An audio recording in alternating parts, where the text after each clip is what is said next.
Hello students, तो welcome करती हूँ आज की इस क्लास में। तो आज की क्लास जो रहेगी सीटेट पेपर नंबर 2 से रिलेटेड सोशल साइंस के लिए 50 मोस्ट इम्पॉर्टेंट पीवाईक्यूज आपके लिए लेकर आई हूँ। ये इसमें ज़्यादातर आपको हिस्ट्री से रिलेटेड क्वेश्चन मिलेंगे, जिसमें एंशियंट हिस्ट्री और मॉडर्न हिस्ट्री दोनों के क्वेश्चंस को मैंने मिलाया हुआ है। तो टोटल 50 एमसीक्यूज हैं और 50 एमसीक्यू जो हैं वो पीवाईक्यू हैं सभी, ठीक है।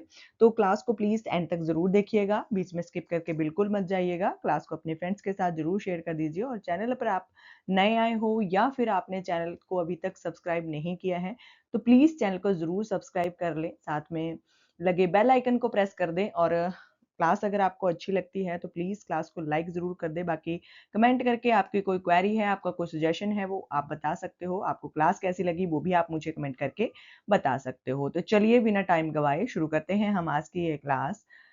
तो मैं आपको बता दूं कि ये जो सभी क्वेश्चन हैं इनको हम पहले भी कवर कर चुके हैं। ये एंशियंट हिस्ट्री के मोस्ट इंपॉर्टेंट क्वेश्चन हैं जो बार बार एग्जाम्स में रिपीट होते हैं और बार बार यही क्वेश्चन जो है वो एग्जाम में पूछे जाते हैं। तो चलिए, सिंधु घाटी सभ्यता यानी कि इंडस वैली सिविलाइजेशन से रिलेटेड हमारा पहला क्वेश्चन है कि उसकी खोज जो की थी वो सर्वप्रथम किसने की थी। तो सिंधु घाटी सभ्यता की खोज जो की थी वो यहाँ पर हमारे पास चार ऑप्शन है। तो क्या दयाराम साहनी थे, क्या रखाल दास जी थे, जॉन मार्शल थे, अलेक्जेंडर थे। तो कौन थे? दयाराम साहनी जो थे उन्होंने इंडस वैली सिविलाइजेशन की जो फाउंडेशन थी या उसकी खोज थी वो की थी, ठीक है। तो इन्होंने कब इसकी खोज की थी सिंधु घाटी सभ्यता की, ये भी आपसे ईयर भी आपसे पूछा जा सकता है। तो 1921 आपने याद रखना है। दयाराम साहनी ने सिंधु घाटी सभ्यता की 1921 में खोज की थी, ठीक है। नेक्स्ट हमारा क्वेश्चन आता है कि निम्नलिखित में से कौन सा जो स्थल है वो गुजरात में स्थित है, ठीक है। तो गुजरात में स्थित कौन सा स्थल है? तो लोथल जो है वो गुजरात में लोकेटेड है, ठीक है। लोथल जो है वो गुजरात में स्थित है। नेक्स्ट क्वेश्चन है कि सिंधु सभ्यता का सबसे बड़ा नगर कौन सा था। तो इंडस वैली से ज्यादा क्वेश्चन यहाँ पर आ रहे हैं, तो ये आपने जरूर एक टॉपिक बना के उसके नोट्स बना लेने हैं, सभी ये क्वेश्चन लिख लेने हैं क्योंकि बहुत इंपॉर्टेंट क्वेश्चन है। क्योंकि इंडस वैली सिविलाइजेशन जो है इससे रिलेटेड जो है 2 या 3 क्वेश्चन तो हर एग्जाम में पूछे ही जाते हैं। तो सबसे बड़ा नगर कौन सा था सिंधु घाटी सभ्यता का? वो नगर अगर पूछा जाता है आपसे तो मोहनजोदड़ो था, ठीक है। और अगर आपसे मोहनजोदड़ो से रिलेटेड एक और क्वेश्चन पूछा जाता है कि मोहनजोदड़ो का शाब्दिक अर्थ क्या होता है, तो मोहनजोदड़ो का शाब्दिक अर्थ जो है वो मृतकों का टीला होता है, ठीक है। नेक्स्ट आते हैं महान स्नानागार, ग्रेट बाथ ऑफ मतलब इंडस वैली के ग्रेट बाथ कहाँ पे मिले हैं। तो ये जो मिले हैं ये मिले हैं हमें मोहनजोदड़ो से, ठीक है। मोहनजोदड़ो में विशाल स्नानागार मिले हैं, ठीक है। तो ये आपने याद रखने हैं कि विशाल स्नानागार जो हमें मिले हैं, महान स्नानागार, ये मोहनजोदड़ो से मिले हैं। नेक्स्ट आता है कि सिंधु घाटी सभ्यता के लोग मुख्यतः किस धातु से परिचित नहीं थे, यानी कि अपरिचित थे, उनको उस धातु के बारे में पता ही नहीं था। लोकल अगर आपसे सीधे तौर पर अगर ये क्वेश्चन बोला जाए या लोकल लैंग्वेज में अगर क्वेश्चन ये बोला जाए तो ये था कि उस धातु के बारे में वो जानते ही नहीं थे, उस धातु से वो परिचित ही नहीं थे, ठीक है। तो वो धातु थी लोहा, ठीक है। बाकी ये तांबा, कांसा, सोना, इन सभी धातुओं के बारे में जानते थे, इनका प्रयोग भी करते थे। लेकिन जो लोहा है इस धातु के बारे में सिंधु घाटी सभ्यता के लोगों को बिल्कुल भी ज्ञान नहीं था, ठीक है। वो इससे अपरिचित थे, ठीक है। नेक्स्ट क्वेश्चन आता है कि लोथल किस कारण से प्रसिद्ध है। अब लोथल क्या था? लोथल जो था वो गोदी था, यानी कि डॉकयार्ड था, ठीक है। तो लोथल आपने याद रखना है, लोथल एक बंदरगाह थी, लोथल एक जो था वो गोदी था, यानी कि डॉकयार्ड था, ठीक है। चलिए बात करें नेक्स्ट क्वेश्चन की। तो नेक्स्ट क्वेश्चन है कि सिंधु घाटी सभ्यता जो थी उसका प्रमुख व्यवसाय क्या था, उनका ऑक्यूपेशन क्या था। तो जो सिंधु घाटी सभ्यता के लोग थे उनका ऑक्यूपेशन था कृषि करना, ठीक है। कृषि करना जो था वो इनका मेन ऑक्यूपेशन था सिंधु घाटी सभ्यता के लोगों का, ठीक है। तो ये आपने याद रख लेना है। नेक्स्ट आता है कि निम्न में से कौन सा युग जो था वो सिंधु घाटी या सिंधु सभ्यता से संबंधित था, ठीक है। तो जो सिंधु सभ्यता से रिलेटेड जो युग था वो कौन सा था? क्या वो ताम्रपाषाण था, क्या वो नवपाषाण था, क्या वो कांस्य युग था, या लौह युग था? वो कांस्य युग था, ठीक है। कांस्य युग जो है वो सिंधु घाटी सभ्यता के मतलब कि उससे रिलेटेड था, ठीक है। तो ये आपने याद रख लेना है, ठीक है, कांस्य युग।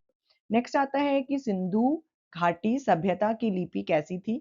सिंधु घाटी सभ्यता की लिपि जो थी वो अभी तक जो है वो किसी भी के द्वारा जो है वो पढ़ी नहीं गई है, यानी कि वो अपठित है, ठीक है? ये पढ़ी नहीं गई है, ना ये ब्राह्मी है, ना पढ़ी गई है, ना ही खरोष्ठी है। ये जो लिपि है ये अभी तक जो है वो अपठित है, यानी कि ये किसी के द्वारा भी पढ़ी नहीं गई है। नेक्स्ट क्वेश्चन आता है धौलावीरा। अच्छा, धौलावीरा जो है ये बहुत बार पूछा जाता है एग्जाम में। तो धौलावीरा जो है ये किस राज्य में स्थित है?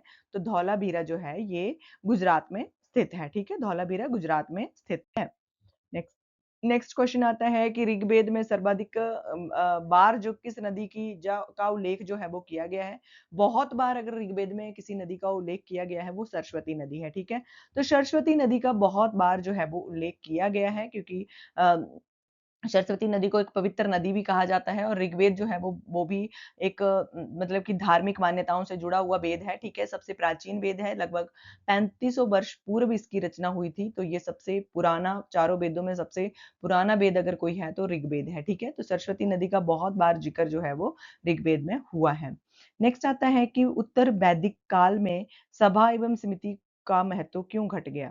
तो उत्तर वैदिक काल में जो सभा थी एवं समिति थी, इसका जो महत्व घट गया था वो राजा की शक्ति बढ़ गई थी, इसलिए सभा और समिति का जो महत्व था वो घट गया था, ठीक है?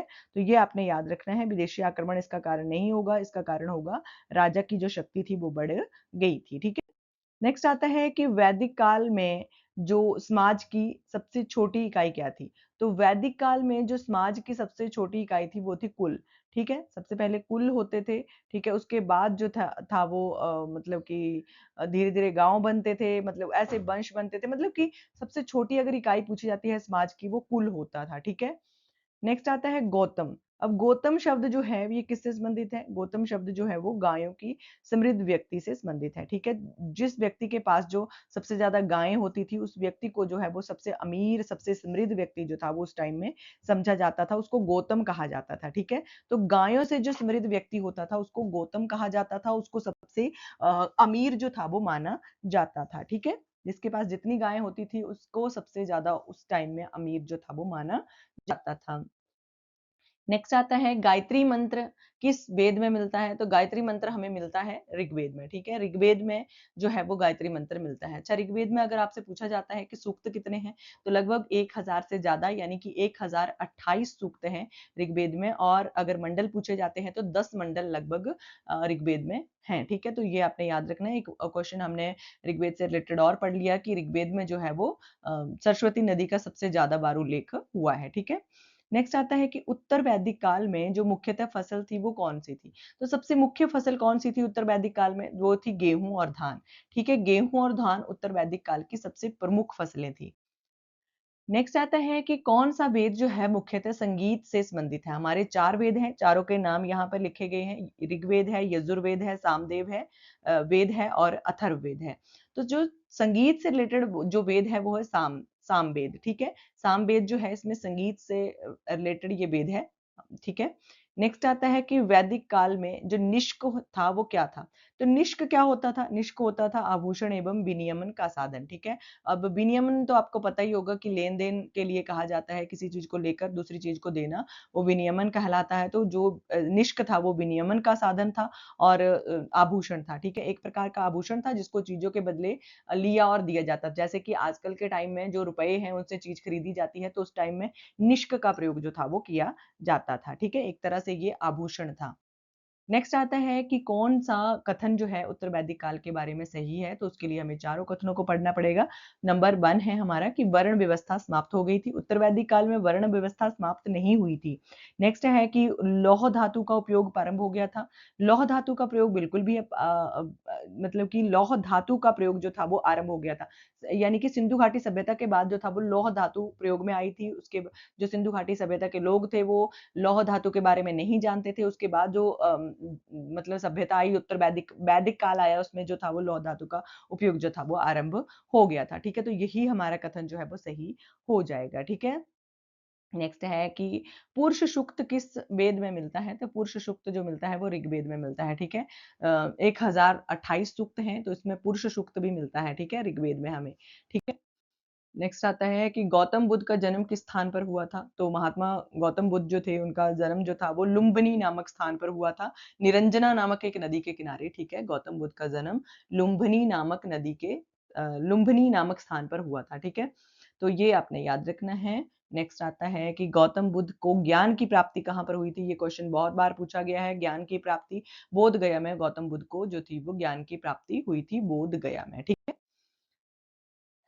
इन्होंने अपना पहला जो उपदेश दिया था गौतम बुद्ध ने ये दिया था सारनाथ में, ठीक है? इसको धर्म चक्र प्रवर्तन भी कहा जाता है, ठीक है? अगर आपसे पूछा जाता है कि गौतम बुद्ध का धर्म चक्र प्रवर्तन कहाँ पर हुआ था, तो ये सारनाथ में हुआ था। इन्होंने पहला अपना उपदेश जो दिया था वो भी सारनाथ में दिया था।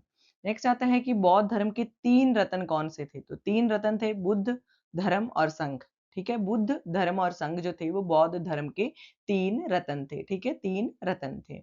हमारे जो संविधान निर्माता हैं बी आर अम्बेडकर जी, उन्होंने भी बौद्ध धर्म को अपना लिया था और एक बहुत महान मौर्य शासक हुए हैं सम्राट अशोक, ठीक है? उन्होंने भी जो था वो मौर्य धर्म के जो सम्राट हैं अशोक, उन्होंने भी बौद्ध धर्म को अपना लिया था, ठीक है? उन्होंने बहुत प्रयास किए थे बौद्ध धर्म के प्रचार और प्रसार के लिए, ठीक है? तो बौद्ध धर्म के 3 रत्न थे, रत्न आपने याद रखने हैं, बुद्ध है, धर्म है और संघ है, ठीक है?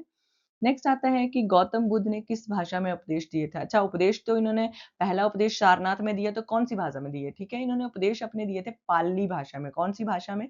पाली भाषा में इन्होंने अपने उपदेश जो थे वो दिए थे, ठीक है? नेक्स्ट आता है कि बौद्ध धर्म का प्रमुख प्रतीक क्या है? तो धर्म चक्र है, ठीक है? धर्म चक्र जो है वो बौद्ध धर्म का प्रमुख प्रतीक है।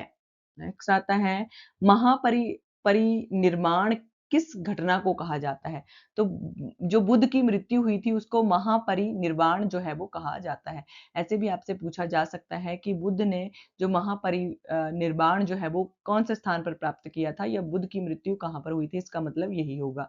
तो परिनिर्वाण जो है वो कहा जाता है मृत्यु को, बुद्ध की मृत्यु को परि निर्वाण जो है वो कहा जाता है। जैसे कि उपदेश को धर्म चक्र परिवर्तन कहा जाता है, तो उसको मृत्यु को महापरिनिर्वाण जो है वो कहा जाता है, ठीक है?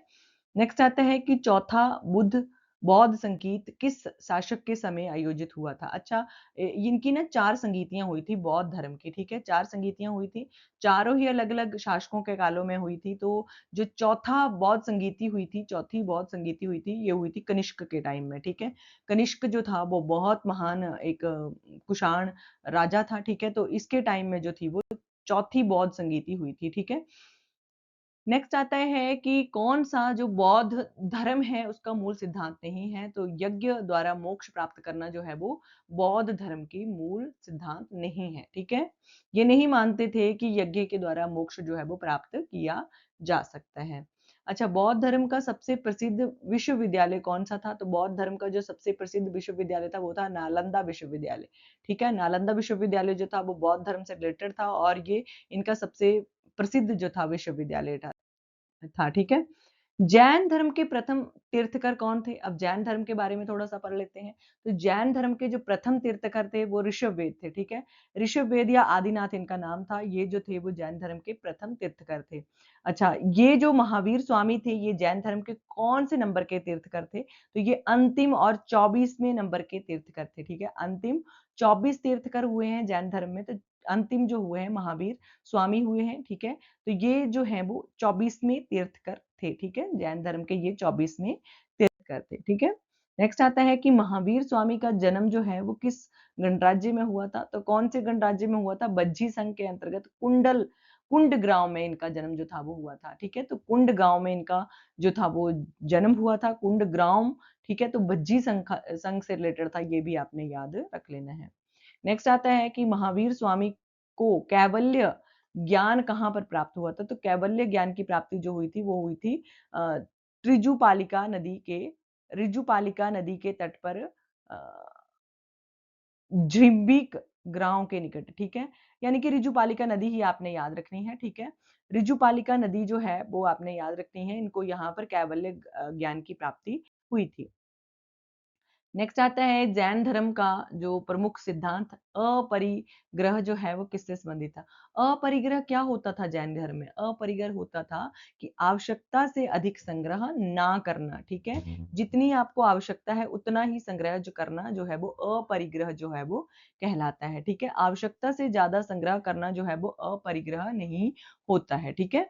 नेक्स्ट आता है कि जैन धर्म में मोक्ष प्राप्ति के लिए त्रिरत्न में कौन सा शामिल नहीं है था, ठीक है। तो जैन धर्म में जो मोक्ष प्राप्ति के लिए 3 रत्न बताए गए थे, तो इनमें जो था वो कौन-सा जो था वो सम्मिलित नहीं था। इनमें सम्यक यज्ञ जो था वो सम्मिलित नहीं था, बाकी सम्यक चरित्र, सम्यक ज्ञान और सम्यक दर्शन जो थे वो तीनों ही त्रिरत्न थे, लेकिन सम्यक यज्ञ जो था वो शामिल नहीं था। नेक्स्ट आता है कि जैन धर्म में दिगंबर और श्वेतांबर जो संप्रदायों का विभाजन मुख्यतः किस कारण हुआ था? अच्छा, जैन धर्म ना बाद में 2 मतलब 2 मतों में या 2 इनका 2 तरह से विभाजन हो गया था, यानी कि ये 2 गुटों में बँट गए थे। एक थे दिगंबर और एक थे श्वेतांबर। दिगंबर जो थे वो बिना वस्त्र के रहते थे और श्वेतांबर जो थे वो सफ़ेद रंग के वस्त्र ग्रहण करते थे दोनों ही जैन धर्म के, लेकिन दोनों ने अपना-अपना जो एक मत था वो अपना-अपना अलग कर लिया था, ठीक है? तो दिगंबर और श्वेतांबर जो विभाजन हुआ था जैन धर्म का वो किस कारण से हुआ था?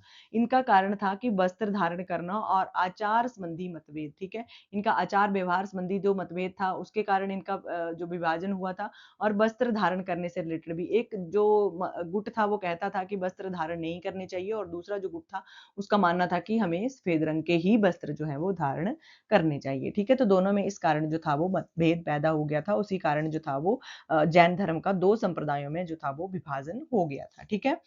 नेक्स्ट आता है कि जैन धर्म में जो निर्वाण प्राप्ति के बाद महावीर स्वामी का अंतिम संस्कार कहाँ किया गया था? तो जैन धर्म में जो निर्वाण हुआ था, निर्वाण की प्राप्ति के बाद जो महावीर स्वामी का अंतिम संस्कार हुआ था, वो हुआ था अ, पावापुरी में, ठीक है। पावापुरी जो है उस जगह पे महावीर स्वामी का अंतिम संस्कार जो था वो किया गया था। नेक्स्ट आता है कि निम्नलिखित में से कौन-सा जैन धर्म का मूल व्रत नहीं है? तो मूल व्रत कौन-सा नहीं है? मूल व्रत है यज्ञ, ठीक है। यज्ञ जो है इस जैन धर्म का मूल व्रत बिल्कुल नहीं है। अहिंसा, असत्य और अपरिग्रह, ठीक है। ये तीनों ही जो थे वो जैन धर्म के मूल व्रत थे, लेकिन यज्ञ करना जैन धर्म के मतलब इसमें मूल व्रत नहीं था ये। नेक्स्ट आता है कि जैन धर्म के 23वें तीर्थकर कौन थे? यानी कि महावीर स्वामी से पहले जो तीर्थकर थे वो कौन थे? तो वो थे पार्श्वनाथ, ठीक है? पार्श्वनाथ का नाम आपने याद रखना है। यानी कि हमारे 3 यहाँ से क्लियर हो गए हैं कि ऋषभदेव जो थे वो प्रथम तीर्थकर थे, महावीर स्वामी 24वें तीर्थकर थे और पार्श्वनाथ जो थे वो 23वें तीर्थकर थे जैन धर्म के, ठीक है? तो तीनों ही आपने याद रख लेने हैं। वैसे तीनों के रिलेटेड पूछा जाता है एग्ज़ाम में, बाकी अगर आपको 24 के 24 याद करने हैं तब भी आप इनको याद कर सकते हो, ठीक है। नेक्स्ट आता है कि 16 महाजनपदों का उल्लेख किस बौद्ध ग्रंथ में मिलता है? तो 16 महाजनपदों का जो उल्लेख मिलता है वो सुत्त पिटक के अंगुत्तर निकाय में मिलता है, ठीक है। सुत्त पिटक जो है उसके अंगुत्तर निकाय जो है उसमें 16 जनपदों का जो उल्लेख है वो मिलता है। नेक्स्ट आता है कि निम्नलिखित में से कौन-सा महाजनपद जो है वर्तमान पंजाब क्षेत्र में था? तो कौन-सा 16 महाजनपद हैं, ठीक है? कौन-सा जो था वो वर्तमान के पंजाब में स्थित है वो है गांधार, ठीक है? गांधार जो है वो वर्तमान के पंजाब में स्थित है। नेक्स्ट क्वेश्चन आता है कि महाजनपद जो काल है उसमें अवंती की राजधानी क्या थी? तो अवंती की राजधानी थी उज्जैनी, ठीक है? उज्जैनी जो थी वो अवंती की राजधानी थी। अंग महाजनपद का की राजधानी कौन-सी थी? तो महाजनपद जो है उसकी राजधानी चंपा थी, ठीक है?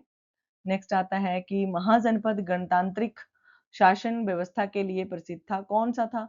तो कौन-सा जो महाजनपद था वो गणतांत्रिक शासन व्यवस्था के लिए प्रसिद्ध था, तो वो था भज्जी संघ। कौन-सा था? भज्जी संघ था।